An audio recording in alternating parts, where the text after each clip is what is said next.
बिस्मिल्लाहिर्रहमानिर्रहीम अस्सलाम वालेकुम। मैं हूं महरीन सब्ताइन, देख रहे हैं आप मेरा यूट्यूब चैनल और फेसबुक पेज। नाज़रीन, आज जो स्टोरी आपके साथ शेयर करने जा रही हूँ ये हमारी एक बहन ने शेयर की है। और वो बहन जो है, उनकी बहन जो है अब इस दुनिया में नहीं रही। लेकिन आज जब वो स्टोरी शेयर की है उन्होंने मुझसे, तो उनकी आंखों में आंसू थे। पर्सनली उन्होंने आके मुझसे ये स्टोरी शेयर की और मैंने कहा कि मैं आपके साथ शेयर करूँ। हम ज़िंदगी में बहुत से अच्छे काम करते हैं, नमाज़ें पढ़ते हैं, रोज़े रखते हैं, हज, उम्र, ज़कात सब करते हैं। लेकिन इंसान का दिल जो है ना, उसका ख़्याल करना भूल जाते हैं। हम समझते हैं कि हुकूकुल इबाद हम अदा कर रहे हैं, हमने अपने बच्चों को अच्छे से पाल लिया, मियाँ की खिदमत कर ली। लेकिन जब लोगों के साथ ताल्लुकात की बात आती है, तो हम खुद मज़लूम बन जाते हैं और दूसरे पर ज़ुल्म शुरू कर देते हैं, क्योंकि हमने सारी ज़िंदगी ज़ुल्म देखा होता है। ये कहानी जो है आपको जब समझ आएगी तो आपको पता लगेगा कि मैं कह क्या रही हूँ। ये एक बहू की कहानी है, एक सास की कहानी है। एक ऐसी सास की कहानी जिसने अपनी ज़िंदगी में बहुत सी महरूमियाँ देखी। अपने शौहर के साथ उनकी अंडरस्टैंडिंग नहीं थी। शौहर जो है बात-बात पे उन पे गुस्सा करते थे, शौहर गुस्से वाले थे। बच्चे हो गए थे, बच्चों की खातिर अपनी ज़िंदगी गुज़ार रही थी। कई जगहों पे उनके शौहर अच्छे भी होते थे, लेकिन वहाँ पर भी कुछ उनकी अपनी भी गलतियाँ होती थीं और इस तरह से ज़िंदगी अपने डगर पर चल रही थी। लेकिन बड़ी उनकी ख़्वाहिश थी कि कोई मोहब्बत करने वाला शौहर होता, बड़ी रोमांटिक थीं सोच के लिहाज़ से भी, लेकिन वो सब कुछ उनको मिला नहीं। अल्लाह ने उनको 3 बेटे और 2 बेटियाँ दी। जब उनका बेटा सबसे पहला बेटा पैदा हुआ, उससे बहुत अटैच हो गई, बहुत अटैच हुईं। जैसे-जैसे वो बड़ा होता गया, उससे मोहब्बत उनकी बढ़ती चली गई और उस बच्चे के साथ वो अपनी सारी दिल की बातें शेयर करती थी। बाकी बच्चे भी थे, लेकिन उस बच्चे से उन्हें ख़ास उनसियत सी हो गई थी। शायद अपने दिल के दुःख, दर्द वो सारे उससे शेयर करती थीं और उसे अपना अ, हमदर्द समझती थीं और समझती थी कि शायद ये जब बड़ा हो जाएगा, तो ये मेरा मददगार बनेगा, मेरा हमदर्द है, इसके सहारे मैं ज़िंदगी गुज़ार लूँगी और इस तरह की सोच के साथ वो आगे बढ़ती चली गई। ये बातें सारी उन्होंने इस खातून को खुद बताई उस सास ने, क्योंकि अब वो बहुत गिल्टी हैं, लेकिन अब उस गिल्ट का क्या फ़ायदा? मैं आपको बताती हूँ आगे कहानी क्या है। अच्छा, अब होता कुछ इस तरह से है कि चूँकि वो बड़े बेटे से बहुत अटैच थीं, अटैच होने की वजह से बच्चे को उन्होंने बहुत अपने साथ प्यार-मोहब्बत से जोड़ के रखा और बेटा भी उनसे बहुत ही ताबेदार और फ़र्माबरदार हो गया। हम कई दफ़ा सुनते हैं कि बड़ा बेटा जो होता है ना, वो बड़ी उस पे ज़िम्मेदारी होती है, उसे बड़ी अटैचमेंट होती है, बड़ी एक्सपेक्टेशंस होती हैं और ज़्यादातर बड़े बेटे की जो बहू होती है, वो हमेशा रोती ही नज़र आती है या शिकायतें करती नज़र आती है। अब होता क्या है कि जब बच्चे जैसे-जैसे बड़े होते हैं, तो वो बच्चों की शादियाँ करती हैं, पहले बड़े बेटे की, फिर दूसरा, फिर तीसरा, फिर बेटियाँ भी सब अपने घरों की हो जाती हैं। बड़े बेटी की शादी जब वो करती हैं ना, तो बहू जो आती है घर, तो उन्हें वो जब प्यार-मोहब्बत देखती हैं बहू और बेटे का, तो उन्हें बहुत सी एहसास कमतरी अपनी याद आती है। वो जो वक़्त अच्छे लम्हात वो नहीं गुज़ार सकीं। अब आगे की कहानी जो है, उनकी बहन ने सुनाई है। वो कहती हैं कि मेरी बहन अक्सर मुझे कहा करती थी कि जब से शादी हुई थी, हम कहीं भी जाते थे, तो हम आंटी के बगैर नहीं जा सकते थे। एक आध बार हम उनके बगैर गए तो वो नाराज़ हो गईं। मेरा शौहर जब घर आया तो उन्होंने उसको खूब सुनाई कि अब तो तुम्हें मेरी परवाह ही नहीं रही। और उसके बाद मेरा शौहर जो है वो इतना डरता था कि वो कहता था कि कहीं भी जाना है तो अम्मी को ज़रा पूछो, अम्मी को ज़रा ले आओ।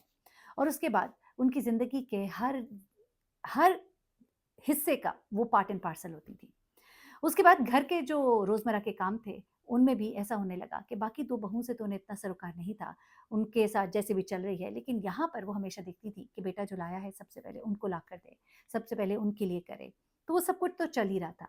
लेकिन यहाँ पर वो कहती हैं कि जब मेरी शादी थी, शुरू-शुरू के दिन थे, तो मुझे एक दिन कहती हैं कि मैंने तो बेटा दे ही दिया।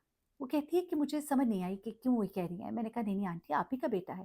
देखो कहती है नहीं, मैंने तो बेटा दे ही दिया। मैं तो सोचा करती थी ये बड़ा होगा, मेरा ख़्याल रखेगा, मेरे साथ चलेगा, लेकिन लगता है मैंने तो बेटा दे ही दिया।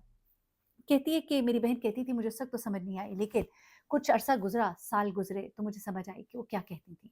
वो असल में चाहती थी कि बेटा सिर्फ़ उनका होके रहे, बेटा जो है सिर्फ़ उनके साथ बैठे, उनका ख़्याल रखे। जब भी वो अपनी बीवी के साथ अच्छे से बोलता था, उसको कभी कोई चीज़ लाकर देता था, उनको बुरा लग जाता था। यहाँ तक कि उसके शौहर ने उसको आकर ये कहना शुरू कर दिया कि अगर मैं कुछ लाऊँ ना तो अम्मी को ना बताया करो कि मैं ये लेकर आया हूँ। वो कहती मुझे बड़ा अजीब-सा लगा। उसके बाद वो कहती कि जब भी उन्होंने हमारे किचन अलग कर दिए। अब किचन अलग किए सबके, तो मैं कुछ बनाती थी, तो शौहर का इंतज़ार करती थी, वो आएँगे, खाएँगे, आंटी को भी कहती थी आ जाएँ, लेकिन वो ना वो खाती थी, कभी थोड़ा-सा खा भी लिया। लेकिन मेरे शौहर जब घर आते थे, तो सीधा उनके कमरे में जाते थे और जब बाहर आते थे, तो कहते थे मैंने तो खा लिया, अम्मी ने मेरे लिए ये बनाया था, अम्मी ने मेरे लिए वो बनाया था। वो कहती मैं देखती रह जाती थी कि कभी हमारे साथ भी दस्तरख़्वान पर बैठे, लेकिन वो नसीब ना हुआ। मैंने तो आंटी से ये तक कहा कि हम खाना आपके साथ बैठकर खा लेते हैं, मैं ले आती हूँ जो भी बनाया है, लेकिन वो कहती है अरे नहीं, नहीं, बच्चे तंग करेंगे। इनको भी अल्लाह ने 3 बच्चों से नवाज़ा, 2 बेटे और 1 बेटी और इनके घर में भी माशाल्लाह रौनक थी। लेकिन बात-बात पे बेटे को बहू की शिकायत करती थी। वो कहती है कि जब मेरी बहन ने घर में सारा कुछ अच्छा कर लिया होता है, जो 1-2 चीज़ें अगर गलत होती हैं, तो उस पर उसकी सास जो है, उनके बेटे को घर आने से पहले बता देती थी। क्योंकि जब बेटा तारीफ़ करता था कि उसने ये अच्छा किया, वो अच्छा किया, उनको अच्छा नहीं लगता था। और इसी अच्छा ना लगने में वो उसकी 1-2 शिकायतें भी कर देती कि तुम्हें नहीं पता, उसने आज ये जला दिया, आज पानी खुला रह गया, आज झाड़ू बाहर पड़ा रह गया, आज उसने ऐसे कर दिया। वो जब घर आते ही अपनी बीवी को डाँटता-डपटता। वो कहती है याद करते हुए कि मेरी बहन की जब पहली औलाद हुई थी तो पहला-पहला बच्चा था, सँभालना नहीं आता था, सारी-सारी रात बच्चा जागता था। सारी रात जागते हुए दिन को सोती थी कभी, तो 9-10 अगर बज जाते, तो शौहर अंदर कमरे में आता, गुस्से से चादर खींच के कहता, "क्या सारा दिन पड़ी रहती हो?" और वो हैरत से उसकी तरफ देखती और पूछती कि, "आपको तो मालूम है सारी रात जागी रही हूँ?" तो वो कहती है कि एक दिन वो कहती है कि मैंने सुना, बाहर था, अम्मी के पास बैठा था और अम्मी उसे कह रही थी कि ज़रा इसको सीधा करके रखो, ये क्या है कि दिन चढ़े सोई रहती है। जबकि उनको भी मालूम था कि बच्चे के पेट में दर्द था, सारी रात वो जागा रहा। तो ये चीज़ें जो है उसकी ज़िंदगी में होती रहीं और जब उसकी ज़िंदगी में कोई खुशी आने लगती थी, तो वो डर जाती थी कि अब मेरे साथ कुछ बुरा होगा। ऐसे में जो बाकी के 2 भाई थे, एक भाई अपनी बीवी के घर शिफ्ट हो गया, उनके घर में कुछ ऐसे मसाइल थे। अपने जो बीवी है उसने कहा कि यहाँ पे जगह तंग है, वो अपने शौहर को लेके अपने माँ-बाप के घर चली गई, माँ-बाप का घर मुनासिब था, वहाँ पे वो रहना शुरू हो गए। दूसरा बेटा मुल्क से बाहर चला गया, बेटियों की शादियाँ हो गई थी, एक दूर शहर में थी, एक जो थी बाहर के मुल्क चली गई और यूँ अब उनका सारा फ़ोकस उनका बेटा था। यहाँ पर घर के अंदर जो कुछ भी होता था, वो उसके अंदर खूब मुदाखलत करती थी, यहाँ तक कि उन्होंने अपने बेटे का कमरा ही अलग करवा दिया। इतना लड़ाई झगड़ा डलवाया कि एक कमरा ही अलग करवा दिया। वो कहती हैं कि मेरी बहन जो है, आखिरी दिनों में मेरे पास आती थी और मुझे बताती थी कि बाजी मेरा दिल जो है ना बड़ा तंग पड़ता है। मैं इतनी घुटन है मेरे अंदर कि मुझे लगता है जैसे मेरा दिल फट जाएगा। मेरे बच्चों का क्या होगा अगर मैं ना रही? मैं तो अपने बच्चों के लिए जी रही हूँ। मेरा शौहर जो है वो ज़ाहिर-सी बात है उसने बाहर भी इंटरेस्ट ही लेना शुरू कर दिया था और उसकी वालदा जो है, ये सारी चीज़ें जानती थी और उसको सपोर्ट करती थी। उसने यहाँ तक बताया कि उसकी वालदा को ये सब कुछ पता है, मैंने उनको शिकायत भी की है। तो उन्होंने कहा है कि तो क्या हुआ? तुम चुप करो, अपना काम करो। वो कहती है कि ये चीज़ मुझे बड़ी तकलीफ़ देती है कि वो नमाज़ें पढ़ती हैं, कुरान पढ़ती हैं और उसके बाद वो मेरे साथ उनका ये रवैया है। वो समझती हैं कि वो ठीक है लेकिन वो मेरे साथ बहुत गलत कर रही है। वो मेरे शौहर को मेरा होने ही नहीं देती हैं। वो उसको जब भी कभी कोई तारीफ़ का मौका आता है, तो वो उसके दिल में कोई ऐसी बात बिठा देती हैं कि मैं एकदम से कोई नहीं हो जाती हूँ।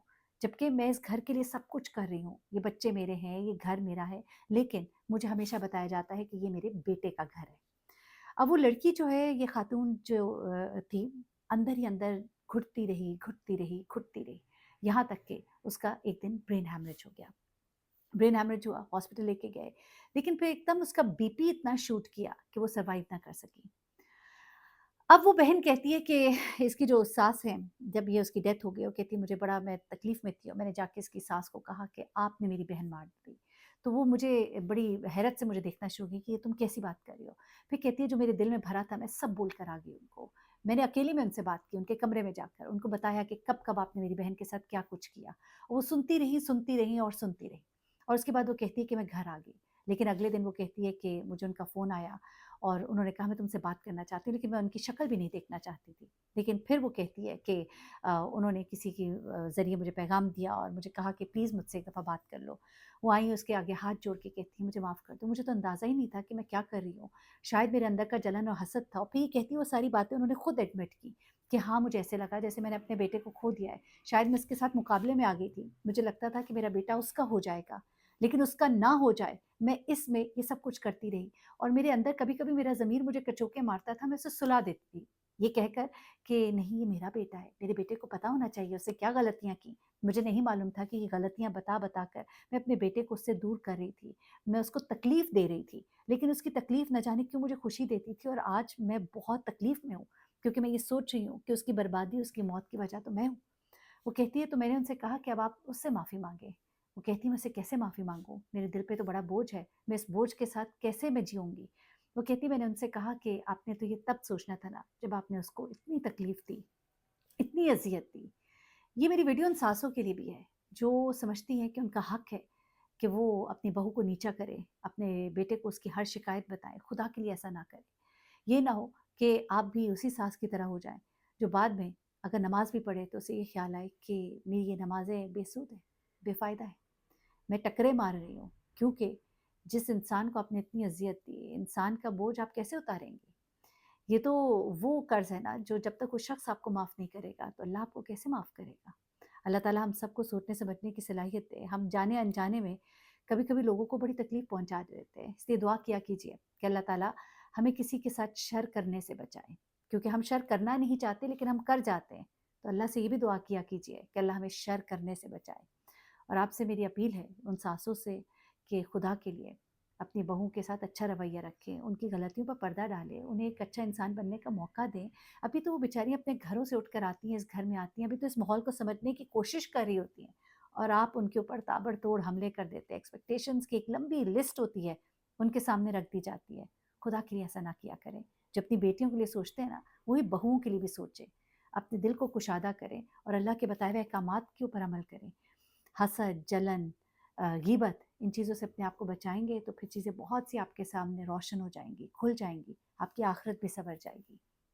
اپنا بہت خیال رکھیے گا، دعاؤں میں یاد رکھیے گا. کسی کی موت اور تکلیف کی وجہ نہ بنیے گا. اللہ حافظ.